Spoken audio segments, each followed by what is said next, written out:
கதறாங்க. அவன் மூச்சு எட்டு போயிட்டானா, செத்து போயிட்டானான்னு 8வது நாள் 9வது நாள்லாம் மருத்துவர் வந்து போகும்போதெல்லாம் அலறுது கூட்டம். மருத்துவர் திரும்பி நின்று பயமில்லை, இறப்பு நிகழல, சாகலைன்னு சொல்லும்போது தான் ஆசுவாசப்பட்டிருக்கு. இரவு பகல்னு இப்படி கடந்து 12வது நாள் எந்த அசைவும் இல்லாத சருகா கிடக்கிற அந்த திலீபனை மருத்துவர் வந்து பார்க்குறாரு. மறுபடியும் மக்கள் அந்த நெஞ்ச அடிப்பு, கதறத்துக்கான முந்தைய நிலை, முருகனையும் அவனையும் வேண்டி அப்படி தகிப்போடு நிற்கிற அந்த நொடிகள் வந்து கையை பிடிச்சி பார்க்குறாரு.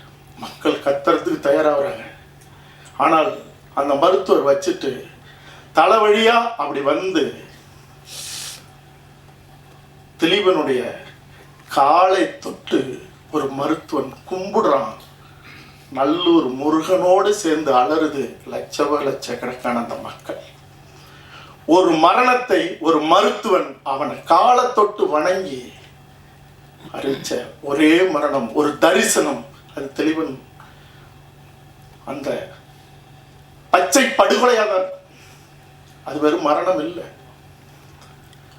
அவன் சொன்ன ஒரு வார்த்தை, அவன் சொன்ன ஒரே ஒரு வார்த்தை, நான் போறேன், நிச்சயம் என் தலைவனும் என் சக வீரர்களும் தளபதிகளும் இந்த தமிழீழத்தை மீட்டெடுப்பார்கள், விடுதலை பெற்ற தமிழீழத்தை நான் வானத்திலிருந்து பார்ப்பேன் அப்படின்னு சொன்னான். கண்கள் மின்ன, மகிழ்ச்சி பொங்க, உட்காரத்துக்கு முன்னாடி நான் மேலிருந்து பார்ப்பேன் விடுதலை பெற்ற தமிழீழத்தை அப்படின்னு.